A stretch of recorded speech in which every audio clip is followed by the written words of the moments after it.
plus on a de trafic, plus on a de chances de convertir. Il faut qu'on ait de l'information, il faut du contenu frais de façon régulière. Il faut qu'un site soit vivant. L'une des grandes forces du web, c'est ça. Pouvoir apparaître à côté de géants américains, français, anglais, en étant une petite société. En fonction du produit que l'on vend, on ne peut pas toujours forcément faire du référencement payant avec Google. C'est pas au moment où on veut faire du SEO qu'il faut, entre guillemets, rafistoler son site internet pour faire du SEO. Il faut y penser dès la construction. À un moment donné, on parle de métriques, on parle de chiffres, on parle de data. C'est ce qui est très très important à comprendre. On l'appelle le nouvel or noir aujourd'hui. C'est intéressant aussi de savoir qui sont ces personnes qui viennent sur mon site. Elles ont quel âge? Ce sont des hommes, ce sont des femmes? Quels sont leurs intérêts? Une des premières personnes qui m'a appris le SEO me disait tout le temps, va voir les brevets Google qui sont accessibles en ligne. Google met de plus en plus en avant les sites qui ont du contenu riche. Et le contenu riche, c'est aussi c'est du texte, c'est de l'image, c'est de la vidéo.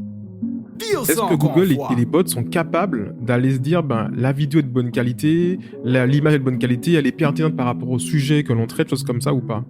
Le fait de voir que plein de personnes finalement vous citent, c'est un signal assez fort pour Google que ce que vous dites, c'est pas n'importe quoi.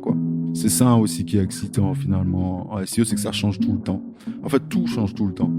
Quelle est grosso modo la répartition de taux de clic entre le résultat qui est numéro 1 et celui qui est en 10e position? C'est quand on est en première position sur une requête, c'est un peu une façon pour Google de vous récompenser pour la qualité et pour le crédit de votre contenu.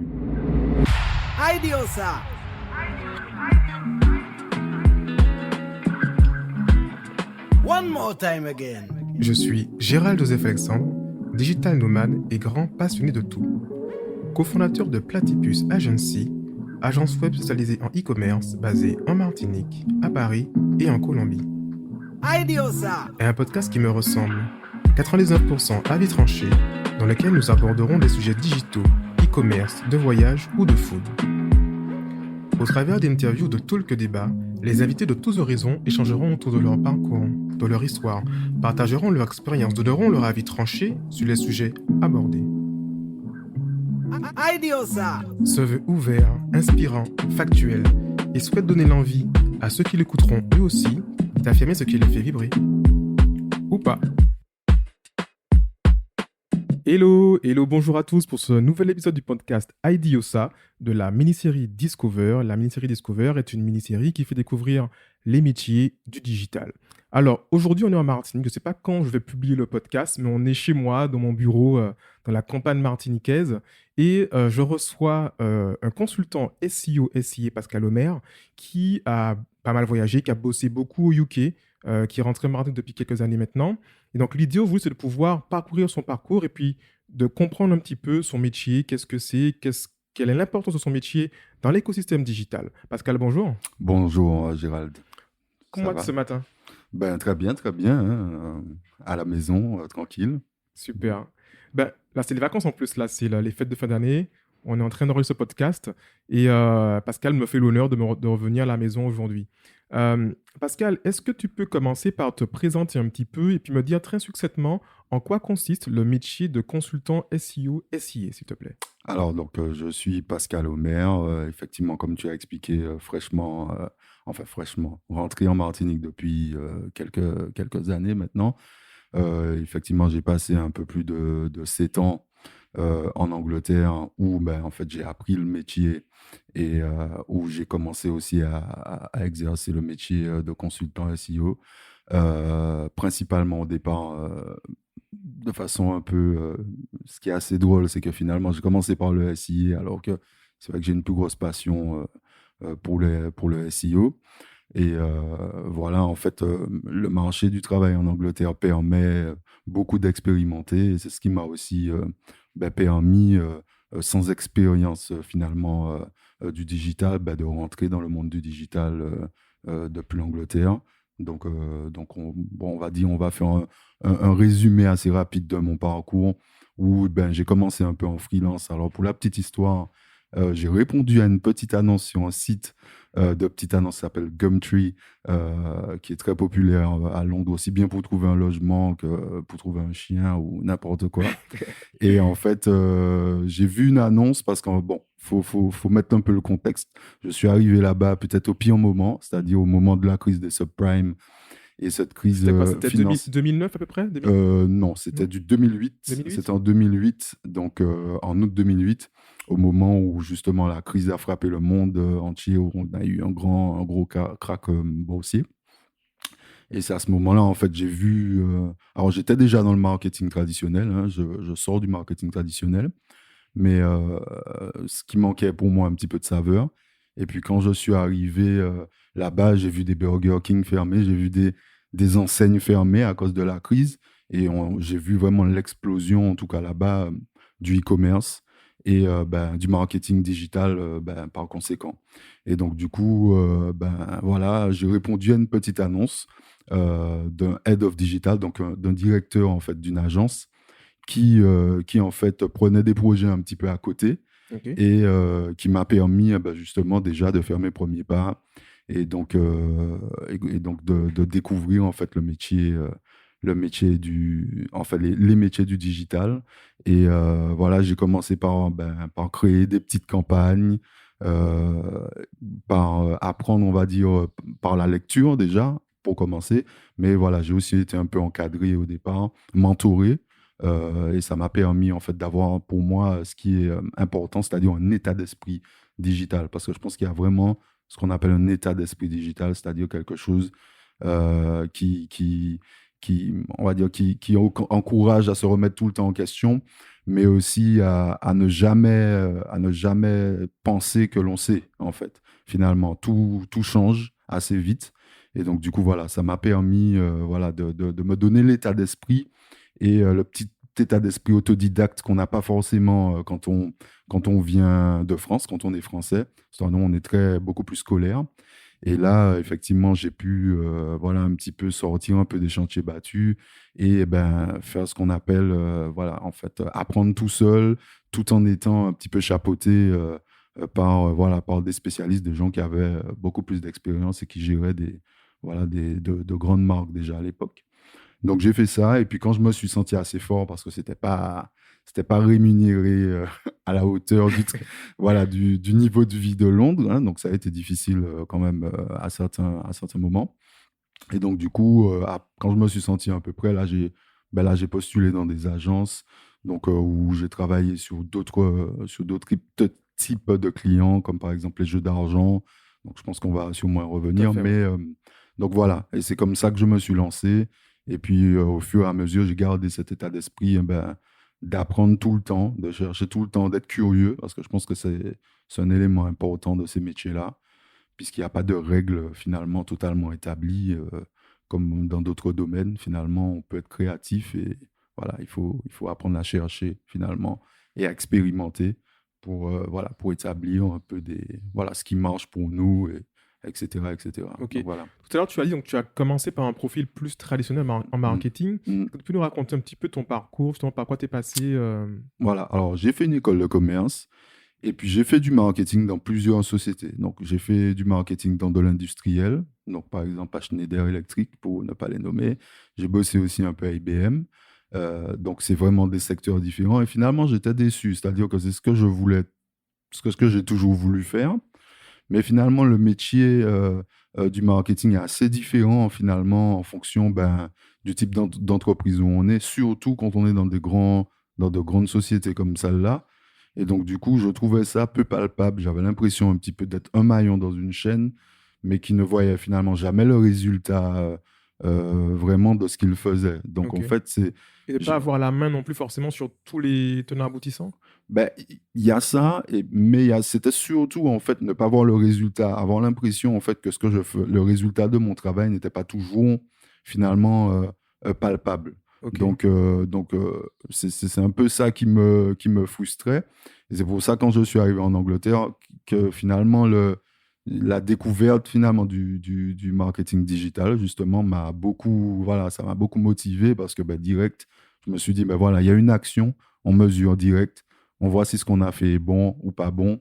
Et voilà, ça faisait une grosse différence, en tout cas pour moi, quoi. Ok. Donc, voilà. Donc, tu as appris le marketing digital, en fait, un petit peu sur le tas quand tu es Mm. arrivé en Angleterre. Exactement, exactement. Je pense quand même alors, il y a plusieurs métiers dans le marketing digital, mais c'est vrai que je pense que ce sont des métiers avant tout d'autodidactes. C'est-à-dire que si on n'est pas motivé, si, entre guillemets, on ne se donne pas la peine d'essayer d'apprendre, et surtout si on n'est pas curieux, à mon avis, on a du mal à rentrer, en fait.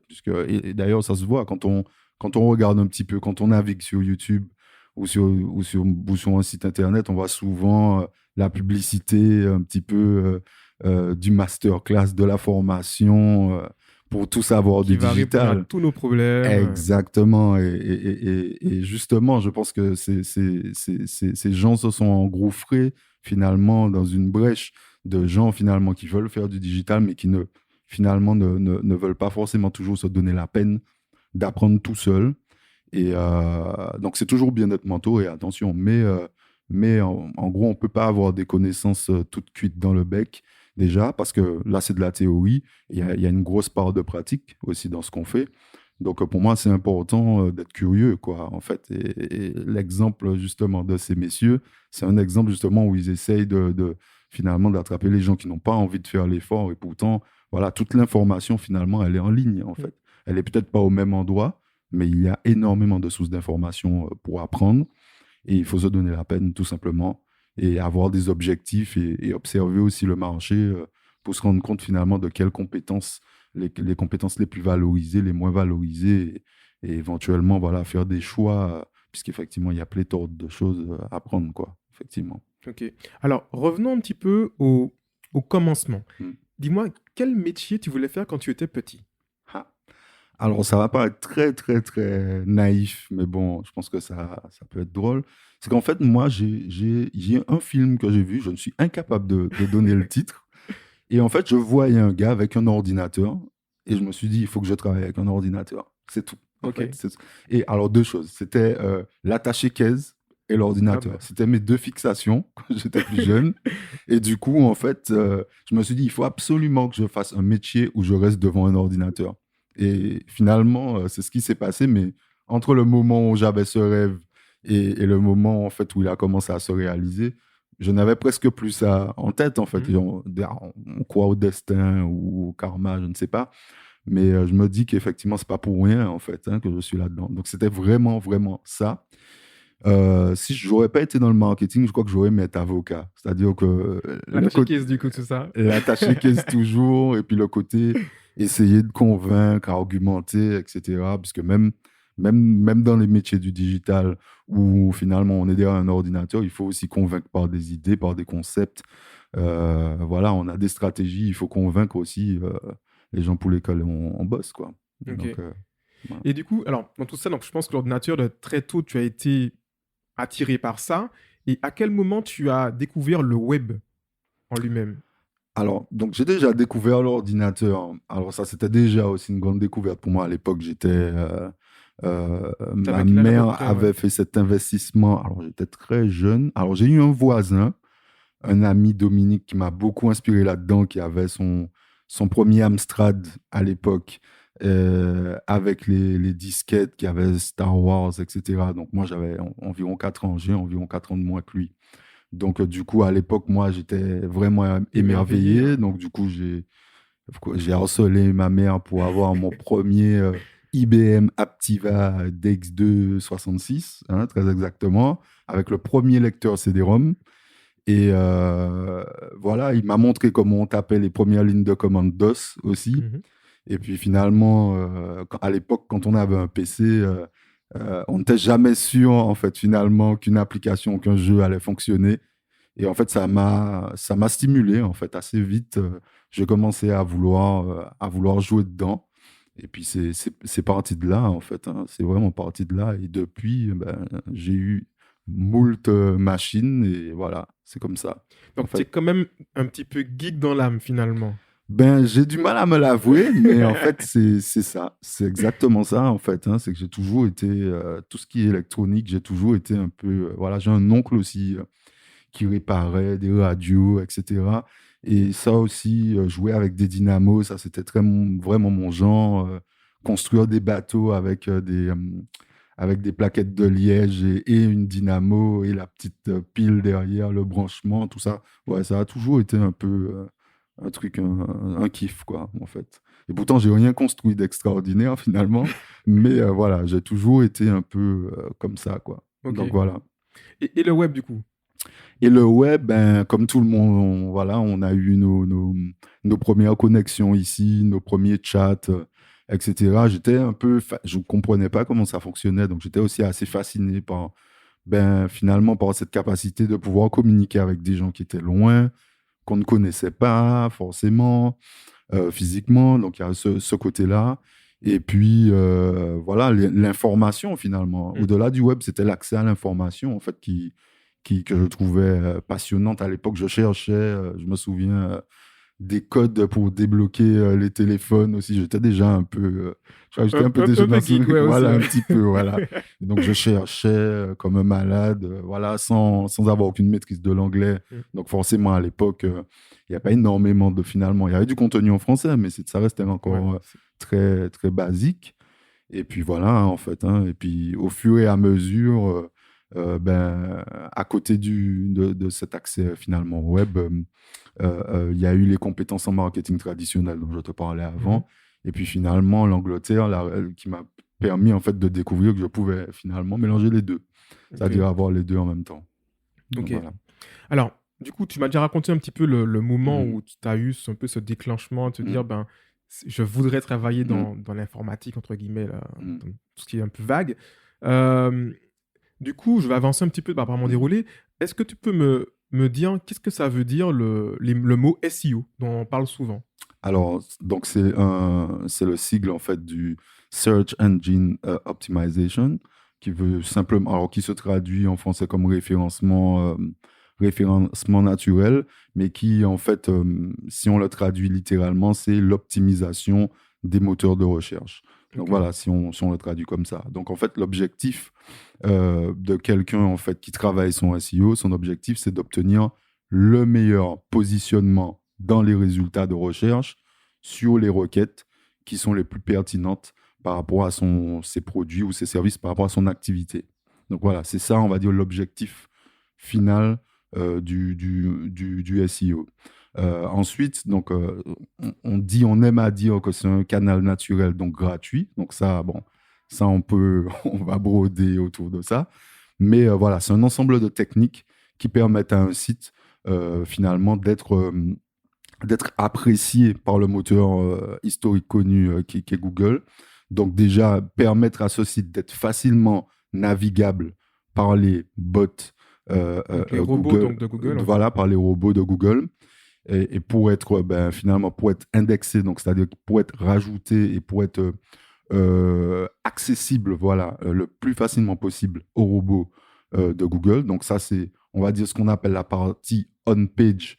Euh, alors, le SEO se divise en fait un peu en deux types de techniques. Ce sont des techniques on-page, dites on-page, sur lesquelles on travaille sur son site, sur la structure de son site et sur le contenu de son site pour justement pour être le plus facilement lu par les moteurs de recherche.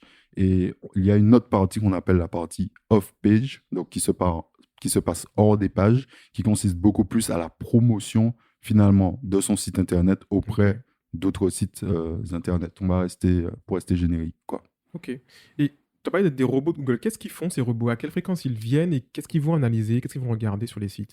Alors, ils analysent avant tout le contenu. Alors, ce qu'on oublie souvent, en fait, finalement, c'est que les bots paraissent, quand on entend bot, on se dit, waouh, c'est super perfectionné. Mais finalement, ça lit essentiellement du texte. Ok. Donc, finalement, un site internet, c'est avant tout, normalement, du texte.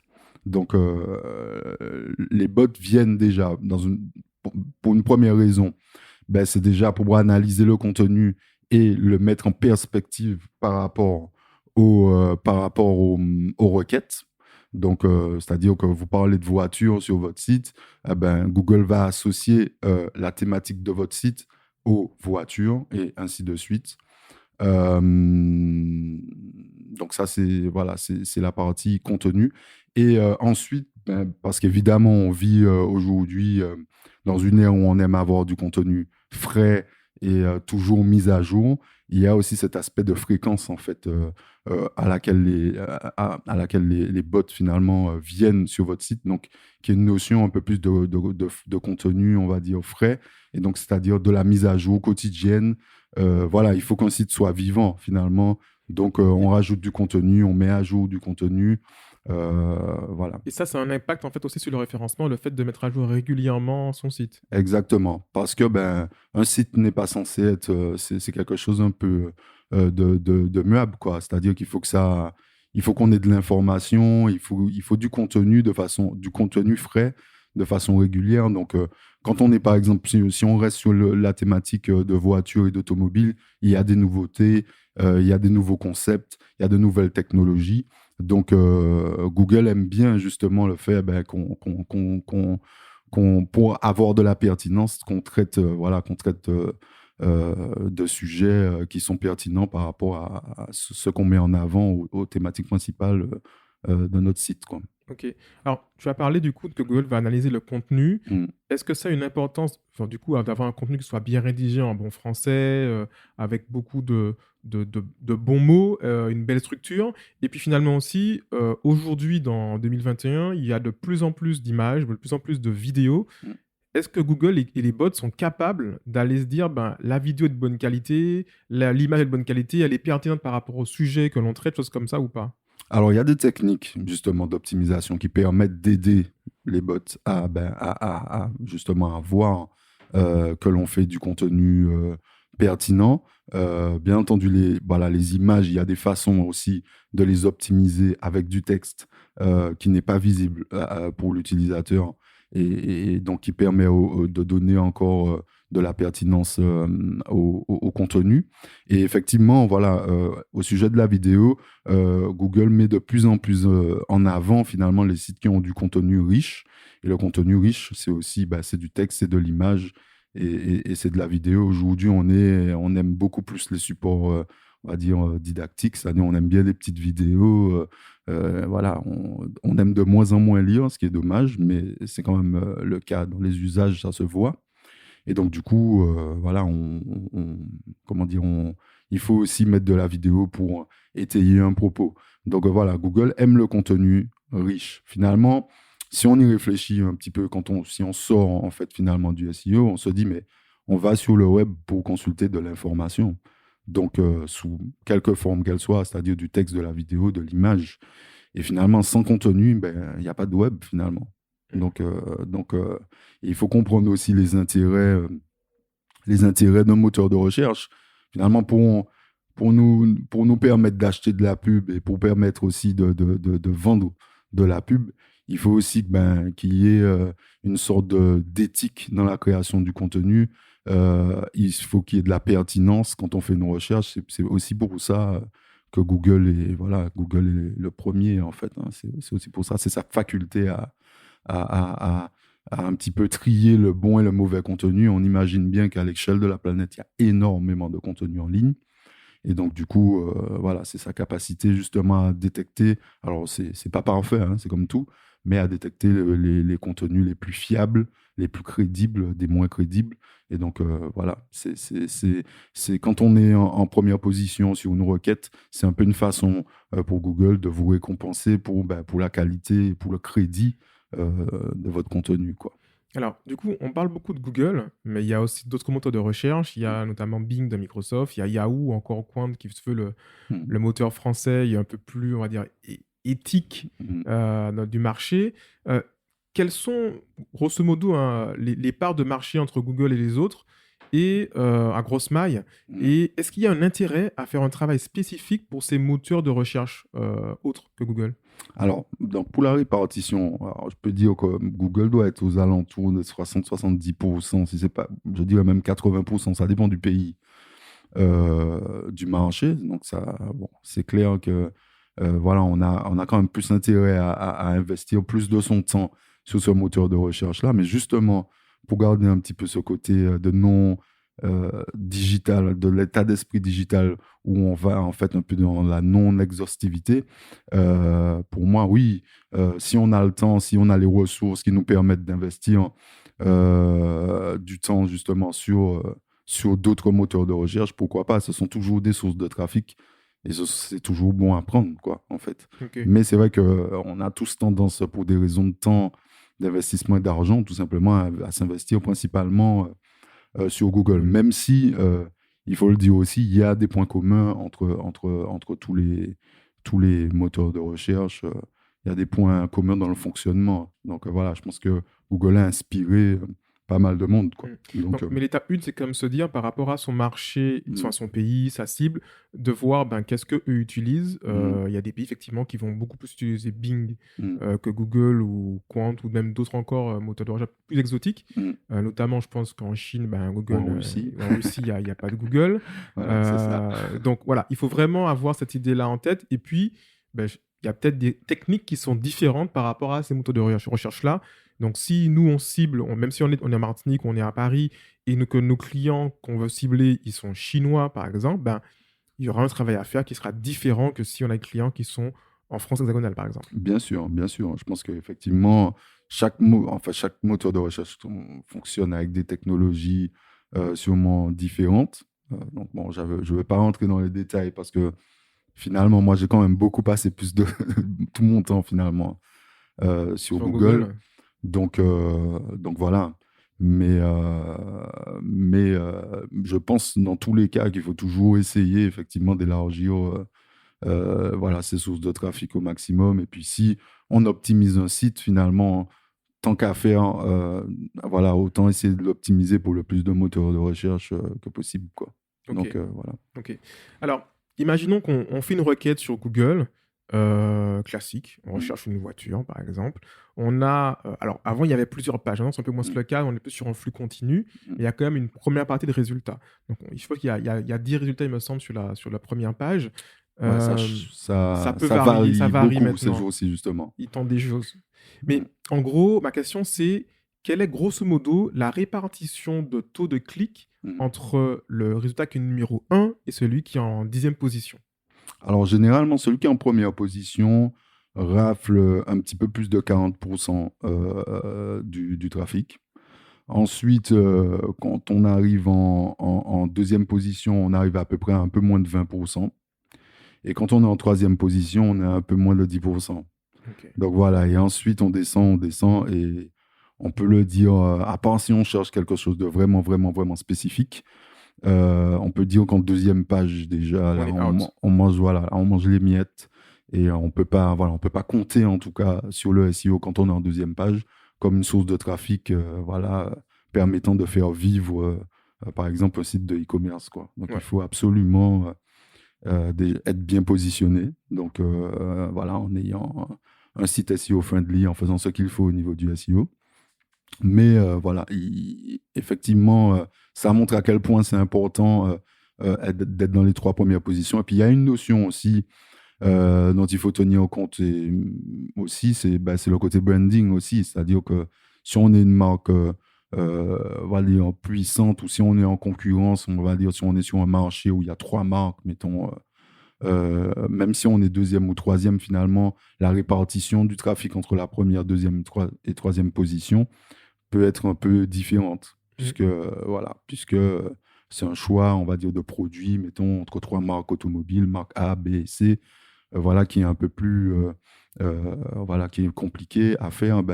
L'utilisateur va quand même se permettre d'aller en deuxième, en troisième position en fonction de ce qu'il recherche, quoi. Ouais, pour affiner un peu sa recherche, sur d'autres horizons et compagnie. Pour comparer, par exemple, des prix. Oui. Donc voilà. Mais généralement, les gens ne cherchent pas. Hein.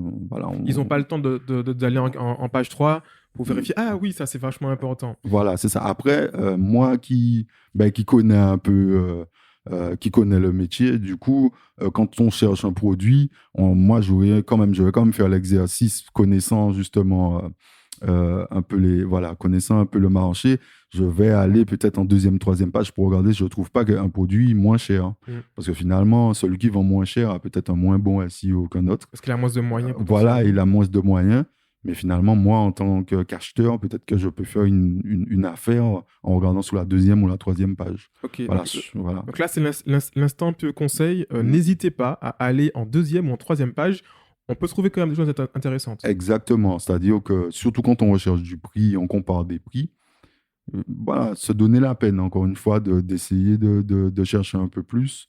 Et des fois, on a de belles surprises. Ou même qu'on recherche, je sais pas, par exemple, on cherche, imaginons qu'on cherche un hôtel, une excursion un petit peu exclusive et authentique en quelque part pour un voyage, ben, pas forcément des sites super bien faits, avec un super bon SEO, ben, il faut quand même chercher, il faut aller fouiller dans les recoins de Google ou d'autres, quoi. Exactement, exactement. Au final, énorme. Alors, je ne pourrais pas dire le nombre exact de pages indexées, mais il y a énormément de pages. Donc, voilà, il y a des gens qui ont pris la peine de créer des sites Internet, donc qui n'ont peut-être pas voilà, les compétences ni les moyens de s'offrir un bon SEO, mais c'est aussi une chance d'aller voir des sites et voilà, on fait aussi des découvertes comme ça. Donc, voilà, on n'est pas... À partir du moment où on n'est pas dans l'urgence, je pense que voilà, on cherche un plombier, évidemment, si on cherche un plombier, on va sous le premier qu'on trouve, on l'appelle direct parce qu'on a besoin, on a une urgence. Mais en fonction du produit, on va dire, ou du service qui nous intéresse, je vais prendre un exemple des constructeurs de maisons, donc des produits quand même qui demandent une réflexion dans le cycle d'achat, on va dire, un peu plus long. Là, j'encourage toujours les gens il faut toujours aller faire un petit tour en deuxième, en troisième page. On peut avoir des surprises, quoi. Donc, Ok. voilà. Alors là, je pense que pour certains, en tout cas, vous commencez à peut-être à toucher du doigt l'impact que peut avoir le SEO. Comme Pascal l'a dit, on fait une recherche sur Google, une requête sur Google. 40% est sur le premier résultat. Ça veut dire que Environ, voilà. environ à peu près, je ne sais pas si par jour, il y a 1000 personnes qui font une recherche. Il y en a 400 qui vont aller sur votre page. Sur ces 400-là, potentiellement, vous pourrez convertir, selon votre domaine d'activité, votre conversion en clients finaux et générer du chiffre d'affaires. Donc, ça a un impact direct de passer potentiellement de la position numéro 1 à la position numéro 3. En fait, c'est 20% de chiffre d'affaires qu'on ferait en moins, en réalité.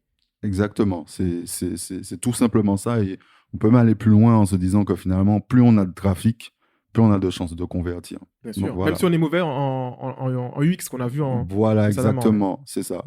Donc, c'est aussi ça, le jeu. Alors, bien sûr, ils font un équilibre entre quantité et qualité. Bien Hein. sûr. Bien sûr, si on est premier sur une requête qui n'a rien à voir avec les produits que l'on vend, c'est sûr qu'on ne va pas en vendre beaucoup.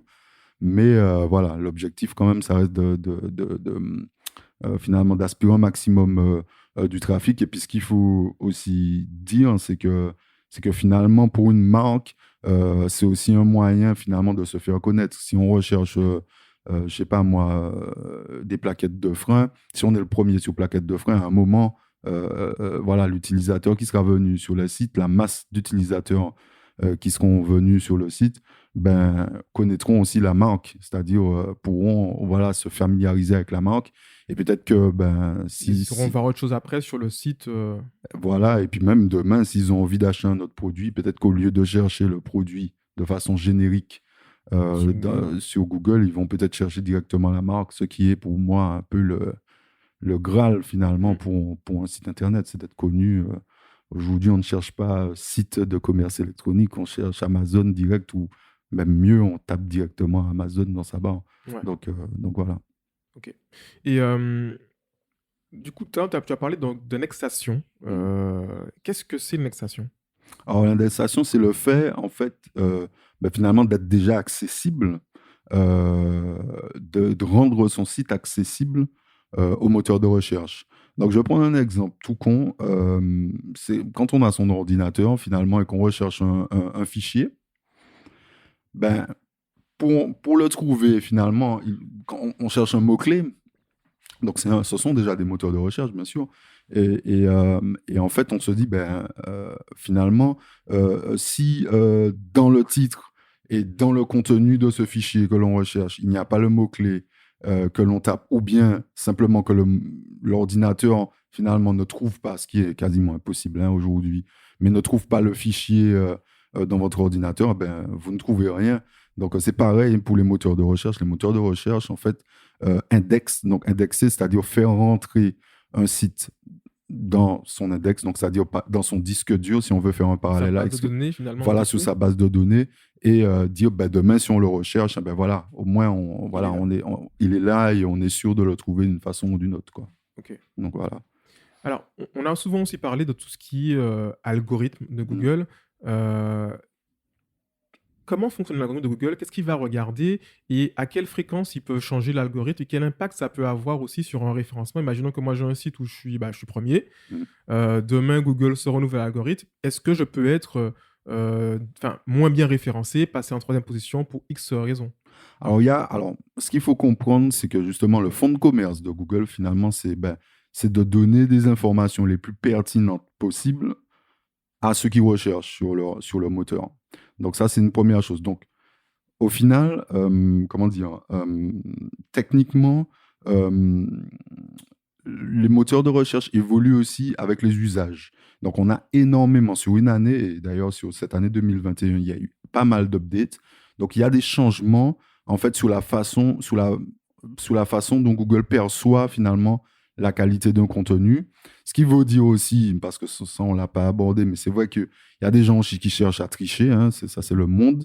Donc, ça permet, en fait, les algorithmes permettent aussi, on va dire, les updates d'algorithmes permettent aussi à Google, finalement, de décourager aussi les tricheurs, Ok. hein, parce que ça, on sait qu'il y a beaucoup, et c'est même possible d'être pénalisé aussi par Google. Ça, c'est très important de le savoir, surtout quand on a investi pendant des années sur un site qu'on peut, ben, sur une erreur, sur une mise à jour, on peut tout perdre parce qu'on n'a pas réellement respecté, on va dire, les guidelines de Google.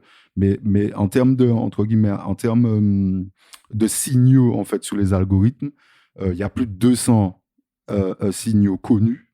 Donc, on dit bien connus. Forcément, la recette est un peu secrète, hein. On va dire, C'est comme le Coca. voilà, c'est presque ça. Ben ouais, c'est presque ça. C'est-à-dire que même si on travaille chez Coca, on ne connaît pas la recette du Coca. Même si on bosse chez Google, on sait comment ça fonctionne dans les grandes lignes, mais on ne pourra pas tout savoir, en fait. Et donc ces updates, finalement, euh, euh, finalement, viennent aussi bien des changements d'usage, mais aussi des pratiques, en fait, finalement, que les webmasters ou que les spécialistes de SEO ont. Et peut-être que certaines pratiques sont négatives ou néfastes au résultat, et Google va chercher voilà, on va dire, à les corriger de façon algorithmique. Donc voilà. Alors, je ne vais pas rentrer alors, dans l'algorithme de façon hyper, on va dire, technique, mais voilà, c'est quelque chose qui change, en fait, parce que les usages changent tout le temps. Et voilà, ils testent énormément de choses, puisqu'on sait aussi qu'il y a la publicité payante, le référencement payant aussi, qui a un impact, la façon dont l'utilisateur recherche l'information, les supports utilisés, puisque là, aujourd'hui, on est quand même dans une ère où on est de façon, comment dire, on est de façon générale, on est plus sur des mobiles que sur des ordinateurs fixes ou portables. Donc voilà, on est sur des téléphones mobiles. Donc là encore, il y a une façon, par exemple, d'interagir sur l'algorithme. On va prendre un exemple, la capacité aujourd'hui, quand on cherche certains points de vente depuis son mobile, d'avoir une géolocalisation du point de vente le plus proche en fonction de ce qu'on le recherche. Donc en fait, c'est tout ça en fait qui fait que les algorithmes, entre guillemets, évoluent, ils ne changent pas, mais ils évoluent. Et voilà, et de nouveaux apparaissent. Parce que pour la petite histoire, au tout début, en fait, quand j'ai commencé, l'une des premières personnes, en fait, qui m'a appris le SEO me disait tout le temps, va voir les brevets Google qui sont accessibles en ligne. Donc jusqu'à aujourd'hui, hein, les brevets Google sont accessibles de façon libre et gratuite en ligne. Et en fait, il me disait, mais va les lire parce que finalement, ça te permet, alors forcément, entre guillemets, il n'appliquait pas, il n'utilisait pas tous les brevets déposés, mais va lire un petit peu les brevets parce que c'est ce qui permet aussi d'anticiper des évolutions du moteur de recherche et de voir en fait des nouveaux concepts et de se dire, ben voilà, peut-être que ça va évoluer comme ci Ok. ou comme ça. Donc voilà. Ok. Et alors, tu as parlé donc de SIA qu'on n'a pas encore abordé, donc le Mhm. référencement payant. Mhm. Alors, qu'est-ce que le SIA et c'est quoi la différence entre le SIA et le SEO? Alors, le SIA, si on peut le définir, en fait, c'est du référencement payant. Donc, alors, juste avant, on a expliqué le SEO qui est ce qu'on appelle du référencement naturel. Donc, ça veut dire que quand un utilisateur, dans des résultats de recherche naturels, donc c'est-à-dire les résultats où il n'y a pas écrit annonce devant, hein, pour schématiser, ben là, on ne paye pas, mais évidemment, le SEO a un coût, hein, c'est-à-dire un travail qui doit être fait de façon continue. Alors que pour le référencement payant, là, on est plus, finalement, si on achète un mot-clé et on se positionne en première, deuxième, troisième position ou en bas de page, ou, comme pour le référencement naturel, mais à ce moment-là, on paye à chaque fois qu'un utilisateur clique sur une annonce. Donc, alors, moi, j'aime beaucoup dire en fonction de la popularité d'une entreprise, de son âge, enfin, on va dire, l'un ne s'oppose pas à l'autre pour moi, en fait. Donc, au début, quand on lance un site internet, mettons un site de e-commerce, par exemple, je pense qu'on est obligé un peu de passer par le payant parce que ce sont les premières. On a ouvert un site, il faut qu'on vende des produits. Donc, il faut tout de Il faut suite être visible. voilà, il faut être visible tout de suite. Il faut pouvoir avoir du trafic tout de suite. Et surtout, les données récoltées à la suite de ces campagnes peuvent nous aider aussi justement à voir finalement sur tous les mots-clés qu'on a achetés, finalement, lesquels Sont plus pertinents. voilà, les plus pertinents nous rapportent le plus d'argent, etc. Et ensuite, finalement, adapter la stratégie SEO aussi en fonction de ces résultats. Donc, si on est un nouveau site, on est en lancement, pour moi, il faut qu'on passe par le payant, par le référencement payant, en fonction, bien sûr, des volumes de recherche. Parce que ça aussi, c'est un élément central, finalement, aussi bien du SEA que du SEO. Finalement, c'est la popularité des mots-clés. Si personne ne recherche un mot-clé, il n'y a aucun intérêt, finalement, à chercher à être positionné sur ce mot-clé. Donc, l'objectif, c'est de trouver les mots-clés les plus pertinents, mais aussi les plus populaires. Et voilà. Ok. Mais est-ce que du coup, que ce soit du Mm. SEO ou du SIA, c'est quelque chose qui est ouvert à la fois aux petites entreprises et aussi aux grandes? Justement, pour moi, l'une des grandes forces du web, c'est ça, c'est finalement de pouvoir, alors à la hauteur des moyens de chacun, finalement d'apparaître aussi à côté de géants américains, français, anglais, en étant une petite société. Et on voit énormément de petites sociétés qui ont commencé toutes petites et puis qui ont grandi et qui sont aujourd'hui des géants. Enfin, la plupart des géants ont commencé petits Petit, finalement. forcément, oui. Donc, donc oui, c'est pour tout le monde, grande, petite entreprise. Et voilà, à la hauteur de ses moyens et de ses ambitions, on peut aussi, voilà, voilà, chercher à optimiser son SEO et chercher voilà, à conquérir des clients par l'intermédiaire du référencement payant. Ok. Alors, pour résumer un petit peu, pour ceux qui ne voient pas vraiment très bien, Mm, qu'en fait, une recherche sur Google, encore une fois, on va prendre mm, voiture, on va prendre chef cuisinier, tiens, que j'ai un mm. livre de cuisine devant moi. Euh, Imaginons que des personnes ont acheté ces mots-clés-là, ils ont fait des annonces, le SIA va apparaître tout en haut, c'est un peu jaune, des fois il y a son Exact. surbrillance. On va voir comme annonce, il y aura un texte qui sera écrit avec un texte d'annonce, et puis en dessous, on verra les résultats en fait naturels. Exactement. Alors, effectivement, dans l'intérêt de Google aujourd'hui, on sait que beaucoup de personnes ont prédit le futur en disant que voilà, on aura 10 résultats payants sur nos requêtes, ce qui, pour moi, serait du suicide, en fait, hein, pour Google, C'est parce qu'on a aberrant. besoin, voilà, finalement, une annonce dans la perception de quelqu'un, ça peut être tout de suite quelque chose qui n'est pas forcément hyper objectif, alors que beaucoup d'utilisateurs qui utilisent Google cherchent aussi une information objective et donc, du coup, le référencement naturel a un petit peu plus cette image, je dis bien cette image, de contenu un peu plus objectif quand une annonce, donc SIA, comme tu as expliqué avec la mention annonce, est une publicité. Et donc, forcément, voilà, là, on perd un petit peu. Là, on sait qu'il y a quelque chose à vendre, quoi, tout simplement. Mm. Alors, depuis quelques années, il y a... alors, j'ai une question là. Avant ça, Mais qui fait ça? Qui va créer les campagnes finalement SIA? Si moi, de demain, j'ai une entreprise, je suis, je sais pas, boulanger, je veux créer une campagne SIA, vers qui je peux me tourner pour le faire? Alors, vers un consultant SEO ou SIA, vers un spécialiste du marketing digital qui est certifié ou non, même si la certification quand même est un gage quand même, alors un gage bon, à un certain niveau, mais ça reste quand même, ça donne quand même une idée entre guillemets à la personne qui recherche, finalement de l'expertise de la personne. Justement, elle apporte quoi, la certification Google?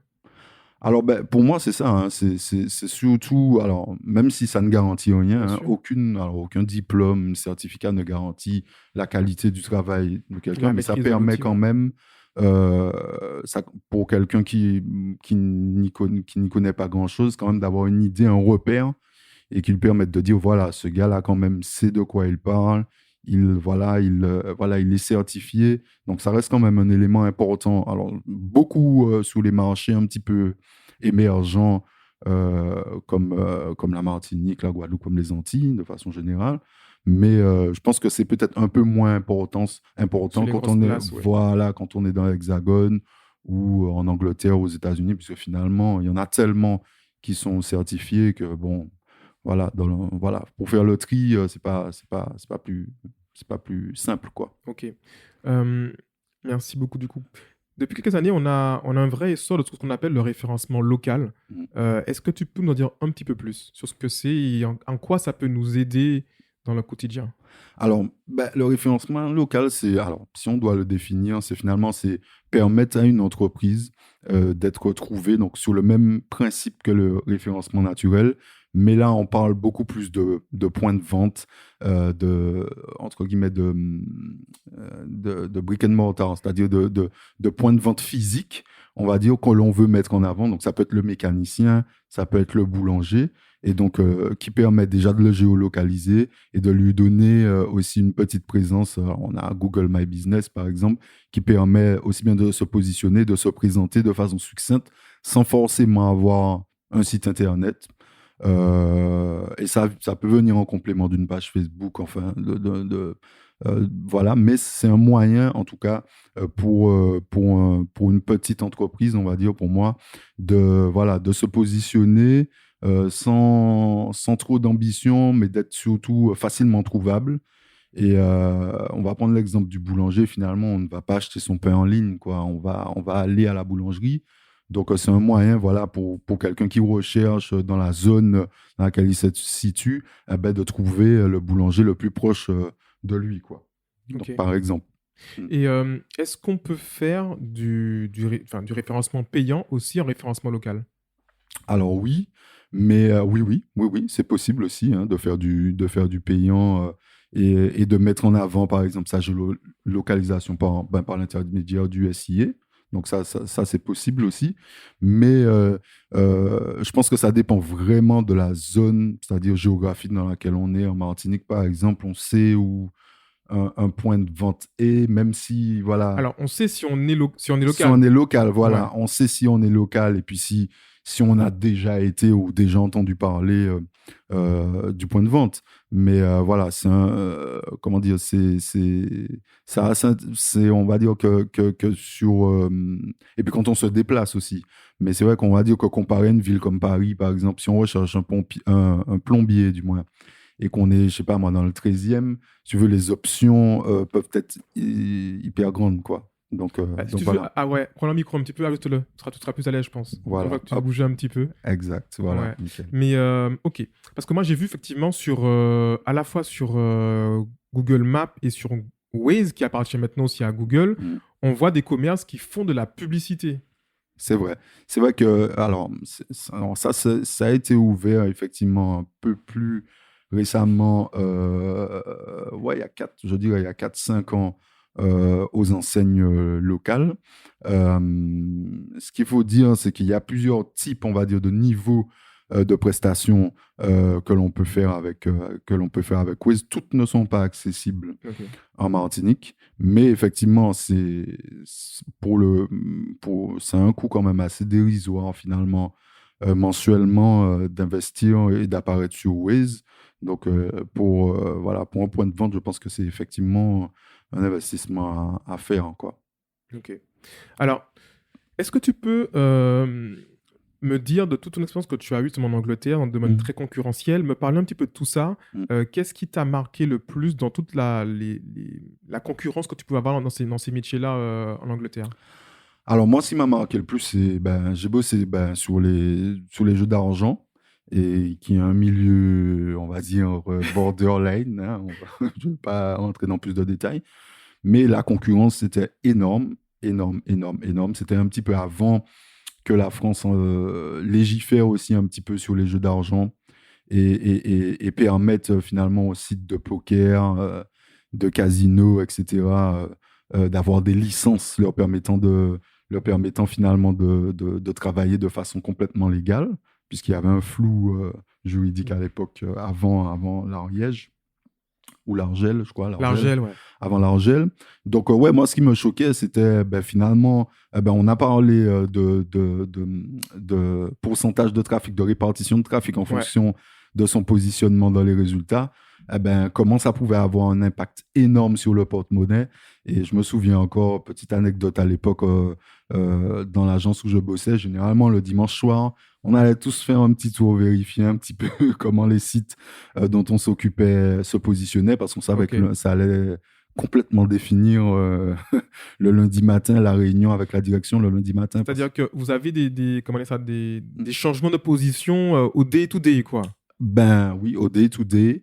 Puisque c'est une vraie guerre, en fait. Hein. Il y a plusieurs casinos, la manne financière est énorme. Et quand on soit en première ou en deuxième position, ça constitue un gain ou une perte. En millions. Voilà, peut-être pas millions, mais à l'époque, c'était bien en dizaines ou en centaines de milliers d'euros. Et sur une journée, hein, je parle. Oui, sur une journée. Donc généralement, valait mieux avoir une explication le lundi matin quand son site avait été un petit peu descendu pendant le week-end. Ça, c'est clair. Parce que tout de suite, c'était traduit pour nous en perte financière. On disait, voilà, tu as perdu une position, on a perdu tant d'argent, en fait. Donc voilà, c'était assez hardcore. Mais finalement, c'est ce qui aussi m'a permis après, dans d'autres expériences, finalement, d'avoir déjà un état d'esprit, un peu warrior, guerrier, voilà, là-dessus, et finalement d'essayer d'être le moins exhaustif possible et toujours chercher à optimiser ce qui est optimisable, quitte à en faire trop pour un petit peu s'assurer les positions, puisque finalement, sur ces industries-là, on est opposé à d'autres équipes qui travaillent pour des concurrents. Donc voilà, tout le monde essaye de pousser au maximum. Et donc forcément, puisque alors, j'explique aussi pourquoi c'était comme ça, c'est que finalement, la publicité en ligne, donc le SEA est réglementé. Et donc, en fonction du produit que l'on vend, on ne peut pas toujours forcément faire de la publicité SEA, donc payante, du référencement payant avec Google. Donc, ce qui était le cas, par exemple, des jeux d'argent.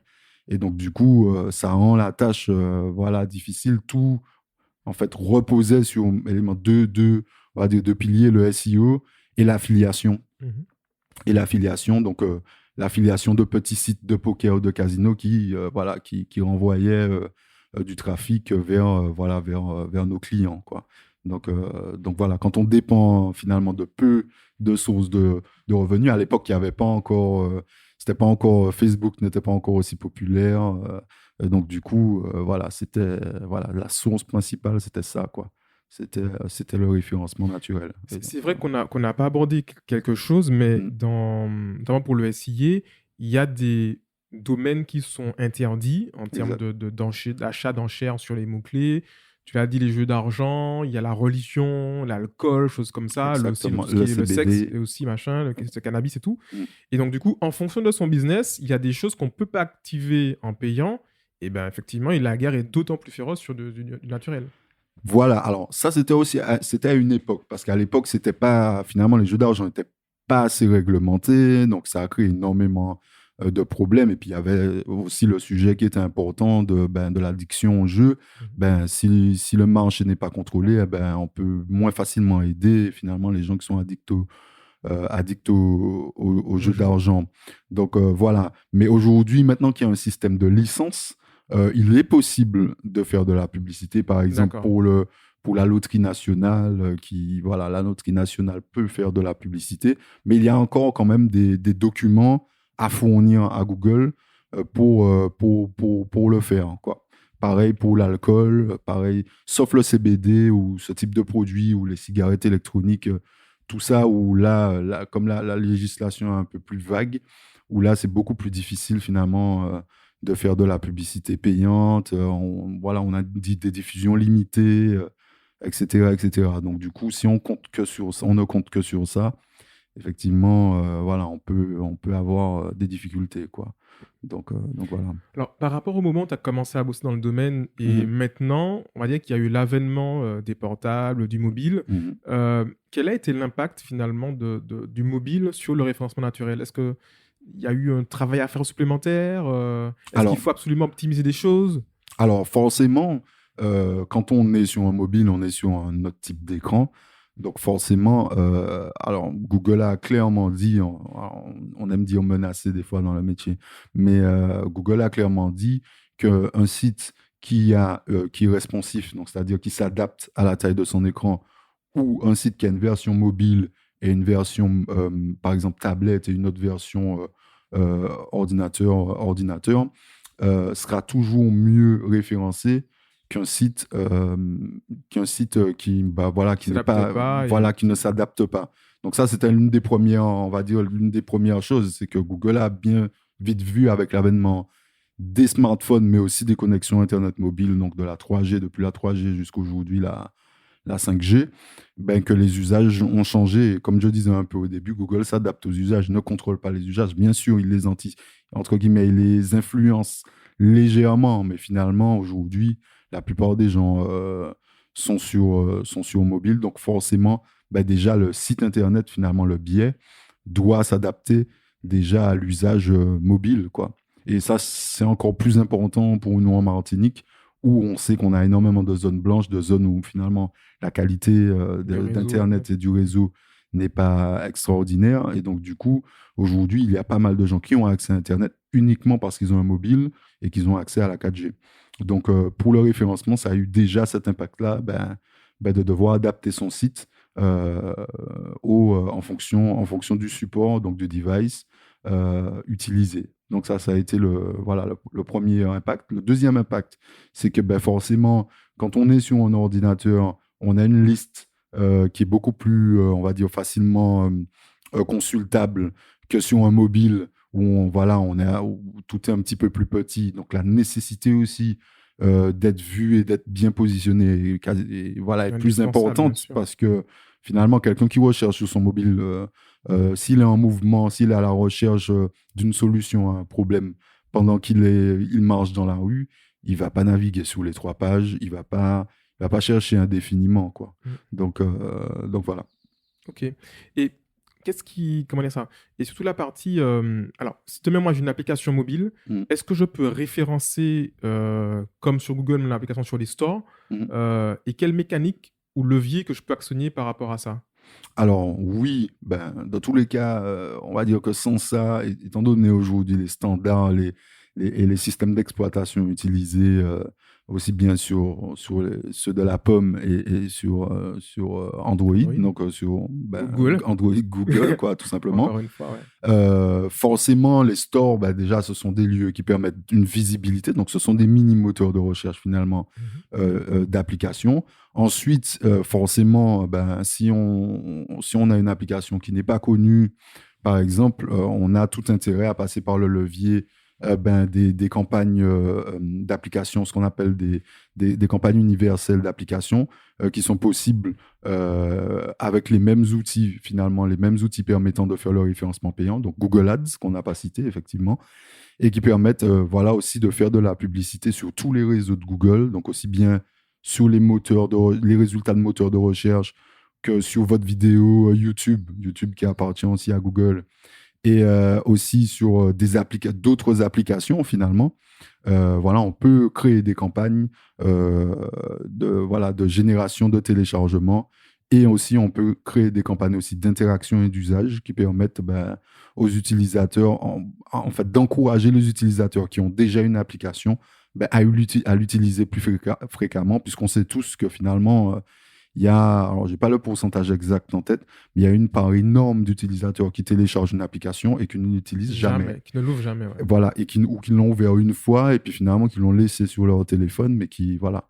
Et, Ce qu'on appelle la rétention. voilà, c'est ça. Et du coup, on a tout intérêt, surtout si l'application est un levier d'acquisition ou un levier de transaction important pour sa société, on a tout intérêt à promouvoir son application, à faire un travail déjà d'encourager, d'inciter au téléchargement le plus possible. Plus on a des gens qui ont téléchargé notre application, plus on a des chances finalement d'obtenir, entre guillemets, ce que l'on veut de ses utilisateurs, mais aussi d'encourager l'usage de l'application, les interactions dans l'application, de façon, pareil, à encourager des utilisateurs qui ont déjà installé l'application à l'utiliser plus fréquemment. Donc Ok. voilà. Et il y a aussi ce qu'on appelle le ASO, Application Search Optimization, qui est justement aussi des techniques de référencement naturel sur les moteurs de recherche, notamment d'Apple. Voilà, tu vois ça. Donc, tu vois, par exemple, c'est typiquement un truc que je maîtrise un peu moins. Après, je pense qui est très important, la notion de branding, on n'en parle pas beaucoup, mais je pense que c'est peut-être l'un des éléments les plus importants aussi quand on a une application, puisque finalement, au départ, quand l'application n'est pas connue, on peut l'encourager au téléchargement, etc. Mais on ne peut pas faire que ça, finalement. Et donc, du coup, c'est aussi intéressant, finalement, d'avoir, comment dire, d'avoir de façon naturelle, comme on parlait pour le SEO et comme ce que tu viens d'expliquer, d'avoir naturellement des gens qui viennent vers vous. Parce qu'en fait, de façon globale, au niveau du marketing digital, il y a des canaux, finalement, où on va au-devant de l'utilisateur. Mais je pense que pour moi, les canaux les plus intéressants, c'est quand finalement, c'est l'utilisateur lui-même qui vient au-devant en fait, de votre produit ou service. L'intention n'est pas la même. Et du coup, souvent, les chances d'obtenir une conversion, quelle qu'elle soit, hein, une vente, la génération d'un lead ou n'importe quoi, les chances sont quand même plus grandes quand quelqu'un vient devant vous pour vous dire, Gérald, allons faire ça, plutôt que moi, Gérald, je propose de faire ça. Je ne sais pas si tu m'as compris, mais voilà, on va dire l'intention n'est pas la même, quoi. Clairement. Donc voilà. Mais c'est comment dire, ce qui montre aussi, c'est que pour moi, quand on propose un bien, un service ou du contenu maintenant, que ce soit un podcast comme aujourd'hui, une app mobile, un website, si on est celui qui va offrir la chose, on se doit d'avoir une réflexion où on va, comment dire, on doit penser référencement naturel et comment les gens vont accéder à notre contenu. Alors, effectivement, pour étayer effectivement le raisonnement, effectivement, quand on construit un site internet, c'est un peu comme si on veut faire un parallèle avec une maison. On a un terrain vierge, on veut construire sa maison, mais finalement, on a les moyens de construire que les murs aujourd'hui, mais demain, peut-être qu'on aura les moyens de mettre une piscine ou de faire ce genre de choses. Et donc, du coup, entre guillemets, d'améliorer le jardin, etc., d'aménager son terrain. Et pour le SEO, c'est pareil, c'est-à-dire c'est pas au moment finalement où on veut faire du SEO qu'il faut, entre guillemets, rafistoler son site internet, par exemple, pour faire du SEO. Il faut y penser dès la construction, et c'est pour ça que je prends le parallèle avec une maison, c'est que si vous placez la maison au milieu du terrain et que vous ne laissez pas de place pour la construction de la piscine, vous ne pourrez pas avoir de piscine. Donc c'est pareil pour un site, c'est-à-dire qu'il faut être un petit peu visionnaire, dans le sens où il faut voir ce qu'on veut de façon immédiate par rapport au site. Donc déjà, le faire SEO friendly et le construire d'une certaine façon pour qu'il puisse être, entre guillemets, évolutif. Parce que bon, on va pas... je vois beaucoup ça au niveau local, je ne vais pas mentir, mais on va pas refondre un site en entier tous les 2 ans. on peut construire quelque chose de solide, on peut effectivement le redesigner un petit peu, le rafraîchir, mais voilà, avoir une structure qui permette derrière d'évoluer sans devoir tout casser, en fait. Bien sûr. Donc voilà, et le référencement naturel doit justement intervenir finalement dès les plans, en fait, finalement, du site et réfléchir déjà finalement à ce qu'on veut faire de son site internet. Et voilà, donc si on n'a pas de compétences sur le sujet, il faut voilà, essayer de discuter avec des professionnels pour voir voilà, comment ils vont voilà, vous construire un site qui peut répondre à vos objectifs et qui vont peut-être se poser les questions à votre place en vous disant ben, demain, si vous voulez faire telle ou telle action, il vaut mieux construire comme ça aujourd'hui et comme ça, vous ne vous fermez pas la porte à des évolutions dans le futur, quoi. Ok. Donc, voilà. Est-ce que tu peux partager avec nous ton plus beau souvenir, ton plus bel accomplissement au niveau professionnel? Alors, c'était pas sur les jeux d'argent, parce que c'était un peu hardcore, même si j'ai eu des satisfactions quand même de pouvoir monter des sites en deuxième position, par exemple, sur Casino en ligne. Donc ça, c'est quand même une grosse satisfaction, sachant la difficulté. Voilà. Sinon, ouais, c'était... Alors, j'ai bossé aussi pour une société qui vendait des séjours linguistiques et d'études à l'étranger. Et c'est vrai qu'une des grosses satisfactions, c'est de voir, en fait, au moment où j'ai eu le site, qui était déjà pas mal, en fait, en tout cas, le travail qui avait déjà été fait était bien. Et l'évolution, finalement, après 4 ans de travail dessus, et voilà, quand on passe de 160 000 utilisateurs et qu'à la fin, voilà, on est plutôt à 600 000, voilà, on est quand même fier du travail accompli et on repense aussi au moment où, parce que le SEO, c'est un peu ingrat, des fois, on fait tout ce qu'il faut et puis on n'a pas les résultats de façon immédiate.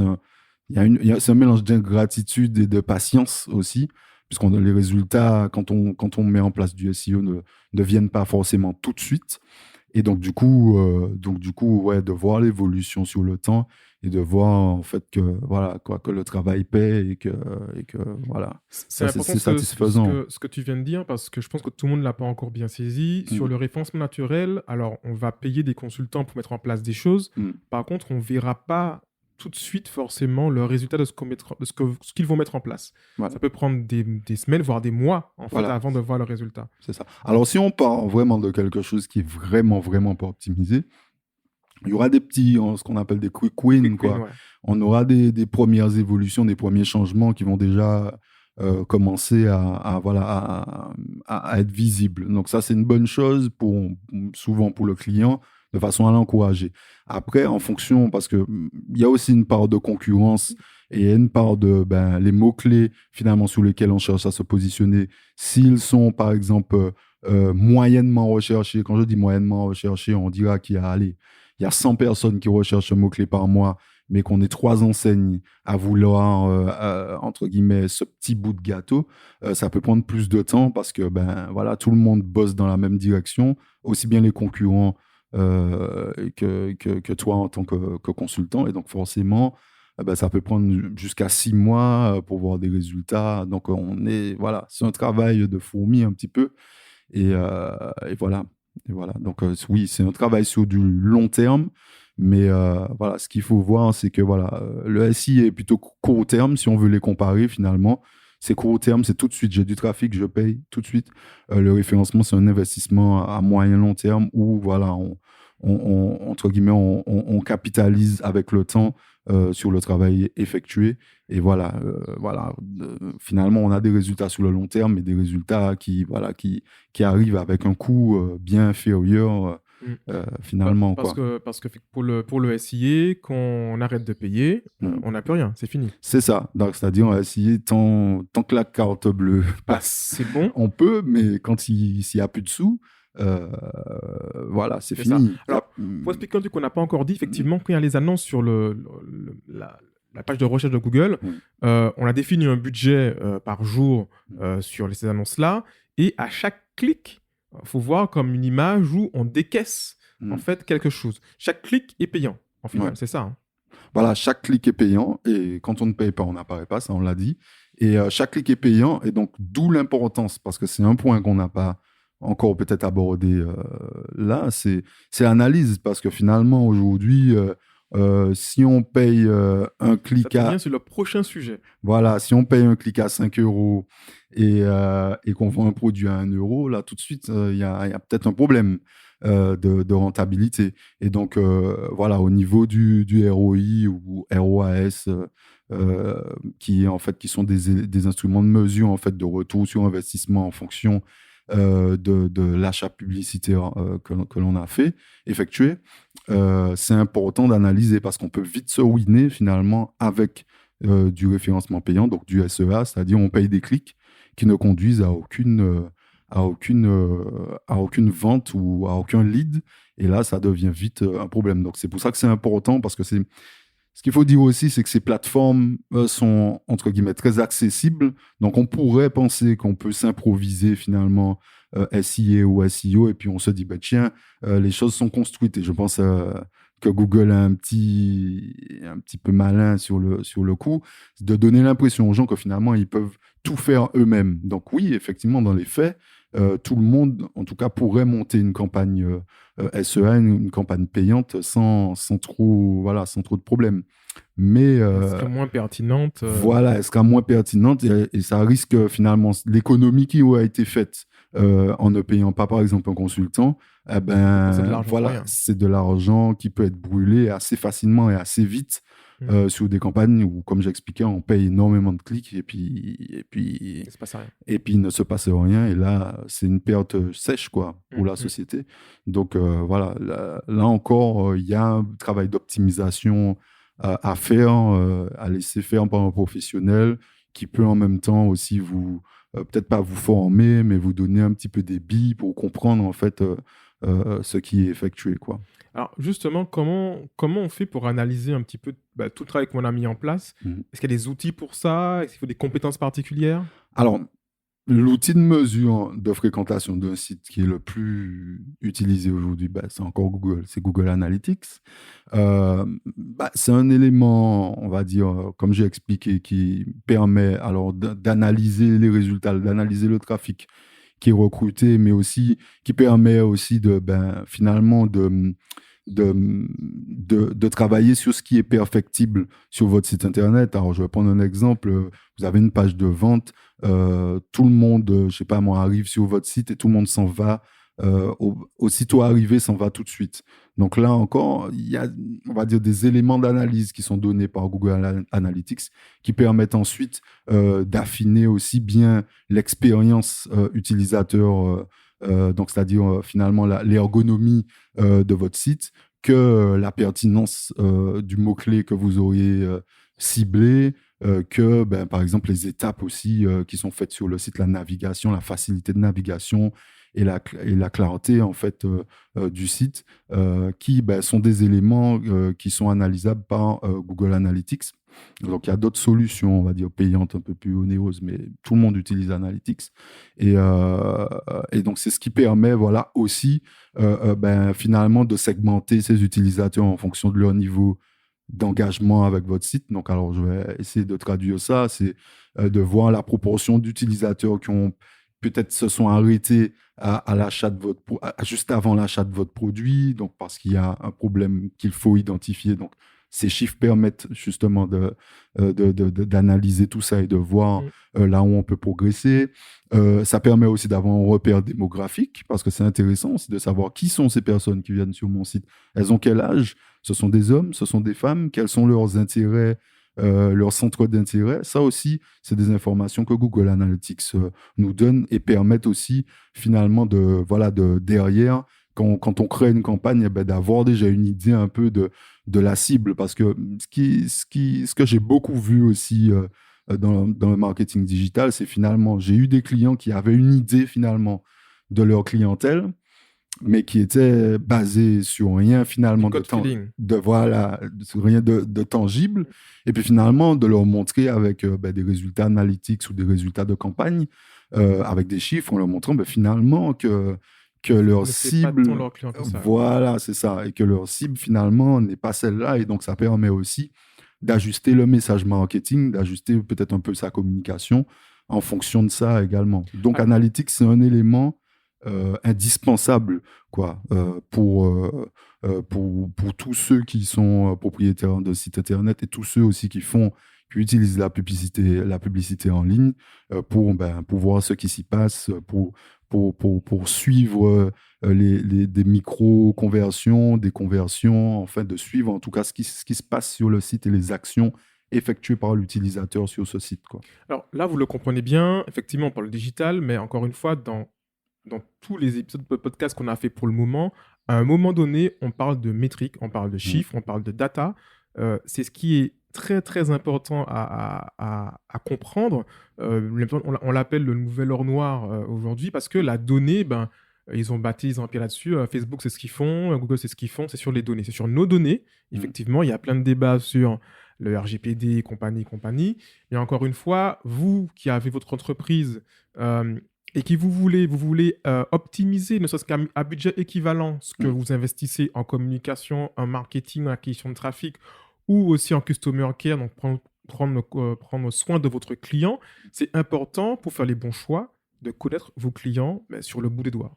Exactement. C'est important d'analyser ces audiences, de savoir à qui on parle. Et puis, il y a des nouveaux concepts qui ont émergé aussi depuis quelques années, ce qu'on appelle le reciblage ou remarketing aussi, qui ne sont possibles finalement que si on mesure et que si on suit, donc on fait un suivi, un tracking, on va dire, de ces audiences sur son site et en fonction effectivement de leur niveau d'interaction, on peut retoucher des gens qui ont déjà eu contact avec nous par l'intermédiaire, par exemple, d'Analytics.